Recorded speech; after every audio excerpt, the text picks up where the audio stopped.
আসসালামু আলাইকুম রহমতুল্লাহি ওয়া বারাকাতুহু। হ্যালো এভরিওয়ান, সবাই কেমন আছেন? আশা করছি আপনারা সবাই অনেক বেশি ভালো আছেন। সো আজকের এই ভিডিওতে আমি আপনাদেরকে বলতে যাচ্ছি যে আসলে বর্তমানে স্পেশালি মেলবোর্নে কেন আপনার উবারের অর্ডারটা এত কম। আই মিন বলা যায় একদম অর্ডার নাই বললেই চলে। আমার লাস্ট উইকের ইনকাম ছিল মোস্ট প্রবাবলি লেস দেন $200, যেটা অ্যাজ ইউজুয়াল আমার হয়তো $500 মতো 24 ঘন্টায়। সো বলা যেতে পারে এখন একটা হাহাকারী অবস্থা হয়ে গেছে মেলবোর্নে, একদম অর্ডার নাই বললেই চলে। সো এটার অনেকগুলো রিজন আছে, এই রিজনগুলো মূলত আজকে নিয়ে আমি এই ভিডিওতে ডিসকাস করব। সো আশা করতেছি এই ভিডিওর মাধ্যমে অ্যাটলিস্ট আপনারা একটা হোপ পাবেন যে কেন বর্তমানে মেলবোর্নের অবস্থাটা আসলে এরকম, অ্যান্ড কবে নাগাদ এরকম একটা সিচুয়েশন থাকবে, কবে সিচুয়েশনগুলো আবার আগের মতো চলে আসবে। সো আমি জানি আপনারা অনেকেই ওরিড, দ্যাটস বিকজ এখন তো আপনাদের সেমিস্টার ব্রেক। আপনারা ভেবেছিলেন যে সেমিস্টার ব্রেকে প্রচুর পরিমাণ কাজ করবেন, কাজ করার মাধ্যমে হচ্ছে প্রচুর পরিমাণ টাকা ইনকাম করবেন। বাট যাদের জব আছে হয়তো বা তারাও এখন ফ্রাস্ট্রেশনে আছেন, দ্যাটস বিকজ জবের মধ্যে হয়তো বা ওইরকমভাবে শিফট পাচ্ছেন না আপনারা। কারণ ডেফিনেটলি যেহেতু বিজি আওয়ার নাই, তো শিফট কেন দিবে? তো শিফট দিলে তো তারা আপনাদেরকে পে করতে হবে। সো ওইটা একটা আপনার ডিসঅ্যাডভান্টেজ হইতে পারে রেস্টুরেন্টের মালিকের জন্য। সো অলরাইট, সো এই ভিডিওতে মূলত আমি 3-4টা পয়েন্টে আপনাদেরকে একদম বিস্তারিত বিষয়টা আসলে উপস্থাপন করব যে আসলে বর্তমানে মেলবোর্নে কিংবা সিডনিতে, আমি জানি না সিডনির অবস্থা কীরকম, বাট স্পেশালি মেলবোর্নে কেন উবারের অবস্থা এরকম। সো আশা করছি এই ভিডিওর মাধ্যমে আপনারা জানতে পারবেন বিষয়গুলো বিস্তারিত, দেন অ্যাটলিস্ট একটু আশা পাবেন, আশা ভরসা পাবেন যে পরবর্তীতে এই সিচুয়েশনটা আর এরকম থাকবে না, ঠিক হয়ে যাবে। ভাই তো আমি কই যেতেছি, আমি জঙ্গলে যাইতেছি। অলরাইট এভরিওয়ান, সো প্রথম রিজন হইতে পারে এখন বর্তমানে ভ্যাকেশন চলতেছে। ভ্যাকেশন মূলত শুরু হয় নভেম্বরের দিক থেকে। সো এটা হচ্ছে সামার ভ্যাকেশন। সামার ভ্যাকেশনের যে ক্রিসমাসের আগ পর্যন্ত কিন্তু উবারের অর্ডার খুব ভালো ছিল, আলহামদুলিল্লাহ। অনেক ভালোভাবেই সব কিছু চলছিল। বাট অ্যাজ লং অ্যাজ হচ্ছে আপনার ক্রিসমাসটা শেষ হয়ে গেল, তারপর থেকেই দেখা যায় আপনার এই যে খরা, উবারের মধ্যে একটা খরা চলতেছে এখন, অর্ডারস নাই বললেই চলে। সো এটার অনেকগুলো কারণ হচ্ছে, সেটা হচ্ছে আপনার এই ভ্যাকেশন পাওয়ার কারণে মানুষ এখন তাদের ফ্যামিলিকে প্রচুর পরিমাণে সময় দিবে। আর ফ্যামিলিকে সময় দেওয়ার জন্য তারা আর এই যেই বর্তমানে যে সিটিটা মেলবোর্ন সিটি, এই মেলবোর্ন সিটিতে তারা আর থাকবে না। আর থাকলেও দেখা যাবে তাদেরকে আপনারা বেশিরভাগ পাবেন আপনার সি বিচগুলোর এদিকে, কারণ বিচের এদিকেই এখন মানুষ বেশিরভাগ থাকবে, যেহেতু গরম পড়বে অনেক। তো গরম পড়লে তো মানুষ সামারটাকে আপনার বিচের পাশে এনজয় করে সবাই। এটা একটা রিজন হইতে পারে। সো বিচের আশেপাশে যে রেস্টুরেন্টগুলো আছে ওইগুলোর এদিকে হয়তো বা কিছুটা অর্ডার থাকতে পারে। আদারওয়াইজ এখন কিন্তু সিটির এদিকে কিংবা সিটির আশেপাশে যেই জায়গাগুলো আছে ওইগুলোতে অর্ডার থাকবে না, কারণ এখানে তো মানুষই নেই। তো মানুষ না থাকলে আসলে অর্ডার দিবে কে? এটা একটা রিজন। সো সেই ক্ষেত্রে আরেকটা জিনিস হইতে পারে, সেটা হচ্ছে আপনার এখন যেই মানুষগুলো সামার ভ্যাকেশন আপনার স্পেন্ড করতেছে তাদের ফ্যামিলি মেম্বারসদের সাথে, সো হইতে পারে যে তারা নিজেরাই রান্না করে খাইতেছে, পিকনিক করতেছে। সো তারা জাস্ট বিভিন্ন ধরনের আইটেমস, ফুডস হচ্ছে গ্রোসারি শপ থেকে কিনে দেন তারাই নিজেরাই সব কিছু রান্না করে খাইতেছে, যার কারণে হয়তো বা তারা আর কোনো ধরনের অর্ডার করতেছে না উবারে। আরেকটা রিজন হইতে পারে, সেটা হচ্ছে যেহেতু সামার ভ্যাকেশন, এখন তো অফিস নাই, কোনো কিছুই নাই, সব কিছুই অফ বলতে গেলে। সো এই অফ ডেগুলোতে তো আর তারা কোনো ধরনের পেমেন্ট পাচ্ছে না অফিসের মালিক ধারা কিংবা অফিস থেকে। সো যেহেতু স্যালারি পাইতেছে না, সেক্ষেত্রে তাদের কিন্তু এদিক থেকে একটা খরচ যাচ্ছে। সেই খরচটা হচ্ছে আপনার তাদেরকে বিভিন্ন জায়গাতে কিন্তু ট্যুর হিসেবে যাওয়া লাগে, হ্যাঁ, তাদের ফ্যামিলি মেম্বারসদের নিয়ে। সো ডেফিনেটলি যেহেতু আপনার ইনকাম সোর্স নাই, সো সেই ক্ষেত্রে তারাও ভাবতেছে যে কেন উবারে অর্ডার দিয়ে তারা টাকা নষ্ট করবে। সো এটা একটা রিজন হইতে পারে। সো ফার্স্ট রিজনটা নিয়ে আমি আলোচনা করলাম, এখন হচ্ছে আমি সেকেন্ড রিজনটা নিয়ে আলোচনা করবো। ওবারে ভাই, এটার উপর উঠবো কেমনি আমি, অনেক উঁচু রাস্তা। ওকে, সো এখন সেকেন্ড যে রিজনটা নিয়ে আমি আলোচনা করতে চাচ্ছি, সেটা হচ্ছে এটাও একটা পসিবল রিজন হইতে পারে যে কেন অস্ট্রেলিয়ার মেলবোর্নের মধ্যে এখন উবারের অর্ডারস নাই বললেই চলে। সেটা হচ্ছে, আমি একটু আগে বললাম যে এখন ইউনিভার্সিটিগুলো সব অফ, কারণ সামার ভ্যাকেশনে মোটামুটি ইউনিভার্সিটি অফ থাকে। সো এই অফ থাকলে ইউনিভার্সিটিগুলো স্টুডেন্টরা কিন্তু একদম ফ্রি। তো তারা কিন্তু 24 ঘন্টার চেয়েও বেশি কাজ করতে পারে, তারা ফুল টাইম কাজ করতে পারে। কেউ চাইলে 50 ঘন্টাও কাজ করতে পারে, 60 ঘন্টাও কাজ করতে পারে। এটা হচ্ছে ডিপেন্ড করে তারা কতটুকু কেপেবল কাজ করার ক্ষেত্রে। সো যেহেতু সকল স্টুডেন্টস এখন ফ্রি, তার মানে সবাই এখন কিন্তু বিভিন্ন ধরনের জব করবে কিংবা জবের খোঁজে আপনার হচ্ছে বের হবে। আর অনেকেই জব না পেলে তারা হচ্ছে উবার করা শুরু করবে। সো যখন তারা বিভিন্ন ধরনের সাইকেল রেন্ট নিচ্ছে, তার মানে উবার ডেলিভারি ড্রাইভার কিন্তু বেড়ে যাচ্ছে। যেই লোকেশনে আপনার 10 জন উবার ডেলিভারি ড্রাইভার ছিল, তারা কিন্তু ডিস্ট্রিবিউট হতো আপনার বিভিন্ন ধরনের অর্ডার্সের মাধ্যমে, বাট সেই লোকেশনে এখন হয়ে গেলো আপনার 40 জন উবার ড্রাইভার।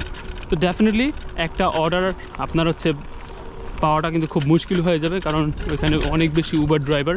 সো সবার মাধ্যমে আপনার যার স্যাটিসফ্যাকশন রেট ভালো, যার খুব কম সময়ে আপনার ডেলিভারি করতে পারে, সেই কিন্তু আপনার অর্ডারটা পাবে, ঠিক না? দেন হচ্ছে অথবা যে রেস্টুরেন্টের সামনে আছে সে অর্ডারটা পাবে, দেন আপনি হয়তো বা পেতে পারেন। তো এটা একটা রিজন হতে পারে, যেহেতু অনেক বেশি উবার ডেলিভারি ড্রাইভার্স এখন হয়ে গেছে, সেক্ষেত্রে অর্ডারসগুলো কম হতে পারে। এটা সেকেন্ড রিজন হতে পারে। থার্ড আর একটা রিজন হতে পারে, সেটা হচ্ছে আপনার এখন বাচ্চাদের স্কুল এগুলো অফ। সো বাচ্চাদের স্কুল অফ হওয়ার কারণে এখন দেখা যাবে বাচ্চারাও বাসায় থাকবে, তো ফ্যামিলি মেম্বার্সরা তাদের সাথেই কিন্তু টাইম স্পেন্ড করবে। আর বাচ্চারা যেহেতু বাসায় থাকবে, স্কুল অফ, সেই ক্ষেত্রে কিন্তু বাবা মার আর কোনো তেমন একটা টেনশন নাই যে বাচ্চাদেরকে ইনস্ট্যান্ট কোনো কিছু খাওয়ানো লাগবে। তারা কিন্তু একদম রিল্যাক্সে নিজেরা সব কিছু করে বাচ্চাদেরকে খাওয়াইতে পারে, অ্যান্ড বাচ্চাদের সাথে তারা কোয়ালিটিফুল টাইম স্পেন্ড করে। আর বাচ্চাদের স্কুল যখন আবার শুরু হয়ে যাবে, তখন দেখা যাবে একটা রাশ আওয়ার থাকবে। বাবা মার চিন্তা ভাবনা করতে হবে যে তাদের বাচ্চা কী খেয়ে স্কুলে যাবে, সেই ক্ষেত্রে কিন্তু তারা ইনস্ট্যান্ট উবারে অর্ডার করতে পারতো। সো এটা একটা রিজন হতে পারে। এই হচ্ছে 3টা রিজন। আর এক্সট্রা আরও কিছু রিজন যদি আমি বলি, সেটা হতে পারে যে আপনার এখন অনেকগুলো ভ্যাকেশন চলতেছে, মানুষ এখন ট্যুর দিবে ইন্টারন্যাশনালি। সো মানুষ এখন ইভেন উবার ড্রাইভাররাও, আমাদের বাংলাদেশে অনেক উবার ড্রাইভার ভাইয়ারাও এখন বাংলাদেশে যাচ্ছে। সো অনেকগুলো রিজনের কারণে কিন্তু এখন বর্তমানে এই যে সিচুয়েশনটা ক্রিয়েট হয়েছে।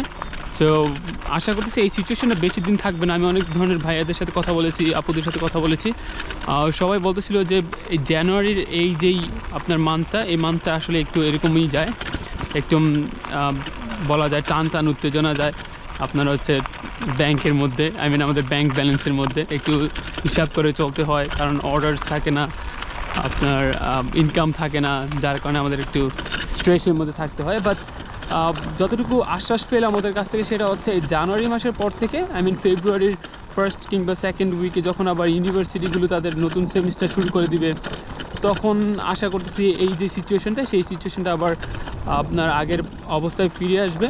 কারণ তখন আবার দেখা যাবে যে স্কুল কলেজ সবগুলো কিন্তু আবার যদি খোলা হয়ে যায়, অন্যান্য মানুষ যারা এই ওয়ার্ল্ডের বিভিন্ন জায়গাতে ট্যুর দিচ্ছে এখন কিংবা অন্য প্লেসে আছে, সবাই কিন্তু আবার এই প্লেসে চলে আসতে হবে, তাদের কর্মস্থানে কিন্তু ফিরে আসতে হবে। তো যদি তারা তাদের কর্মস্থানে ফিরে আসে, তার মানে তাদের একটা বিজি লাইফ হয়ে যাবে, তখন কিন্তু তারা রান্নাবান্না করার সুযোগ পাবে না, তখন আবার উবারে অর্ডার দিবে। সো তখন হয়তো বা আমাদের কপালটা আবার আগের অবস্থায় ফিরে যেতে পারে, টাকা পয়সা ইনকামটা আবার আগের ফ্লোতে চলে আসতে পারে। বাট এখন আমি আপনাদেরকে বলবো যে একটু ধৈর্য ধরুন, জব টব খুঁজুন, উবার দিয়েই তো চলে না, একটু জব টব করেন সবাই, দেখেন কোথায় জব পাওয়া যায়।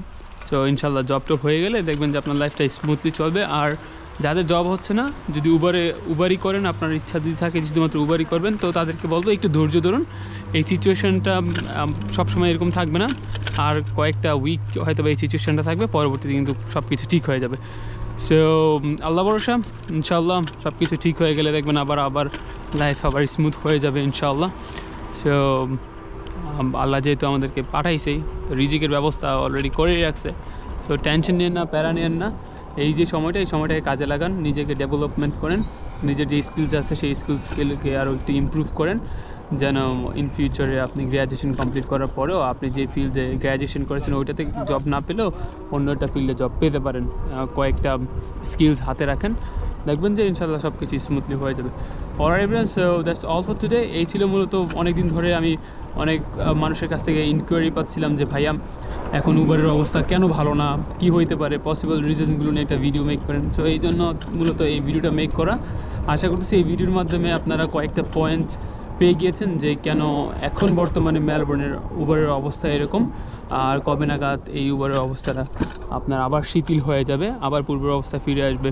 সো যখন পূর্বের অবস্থায় ফিরে আসবে ইনশাআল্লাহ আমি রেগুলারলি আপনাদেরকে উবার ইটসের যে ডেলিভারি, পূর্বে আমি অনেকগুলো ভিডিওস দিয়েছি, আমি ওই ভিডিওসগুলো আবার দেওয়ার চেষ্টা করবো। আর পাশাপাশি আমি চিন্তা ভাবনা করতেছি উবার নিয়ে একটা বিস্তারিত প্লেলিস্ট তৈরি করবো, যেখানে আমি বলবো যে কখন কোন সময় উবারে বের হওয়া উচিত, কোথায় উবার করা উচিত, কোন লোকেশনটা বিজি থাকে, বিভিন্ন ধরনের উবারের টিপস অ্যান্ড ট্রিক্স নিয়ে হয়তো বা আমি আপনাদেরকে একটা বিস্তারিত প্লেলিস্ট দিতে পারি। সো সো দোয়া করবেন যেন সুস্থ থাকি, আল্লাহ তাআলা যেন সুস্থ রাখে সবসময়। সুস্থ থাকলে, এখানে মন মানসিকতা ভালো থাকলে কিন্তু এই জিনিসগুলোর প্রতি আগ্রহ বাড়ে। তখন দেখবেন ইনশাল্লাহ আমি আমার যে নলেজ উবার ইটস নিয়ে, সেটা আর যে নলেজগুলো আছে সেগুলো আপনাদের সাথে শেয়ার করতে পারবো। আর everyone, so till then take care, bye bye. সবাই ভালো থাকবেন, সুস্থ থাকবেন। আমার জন্য, আমার বাবা মার জন্য এবং আমার ফ্রেন্ড সার্কেলদের জন্য দোয়া করবেন। সবাই যেন সুস্থ থাকে। যারা অস্ট্রেলিয়াতে আসে তাদেরকে যেন আল্লাহ তাআলা পর্যাপ্ত পরিমাণ ধৈর্য দান করে, তারা যেন তাদের নিজেদেরকে সব সময় মোটিভেট রাখতে পারে, তারা যেন খারাপ কাজ থেকে বিরত থাকে। আর এভরিওয়ান, সো দেখা হচ্ছে নতুন একটা ভিডিওতে, নতুন একটা দিনে। আপনারা সবাই ভালো থাকবেন, সুস্থ থাকবেন। আর হ্যাঁ, অবশ্যই বাবা আমার কাছাকাছি থাকবেন, কারণ অ্যাট দি এন্ড আপনি যখন ছেড়ে যাবেন বাবা মাকে, তখন অনেক মিস করবেন। ঠিক আছে, আসসালামু আলাইকুম রহমতুল্লাহি ওয়া বারাকাতুহু। বাই বাই, আল্লাহ হাফেজ।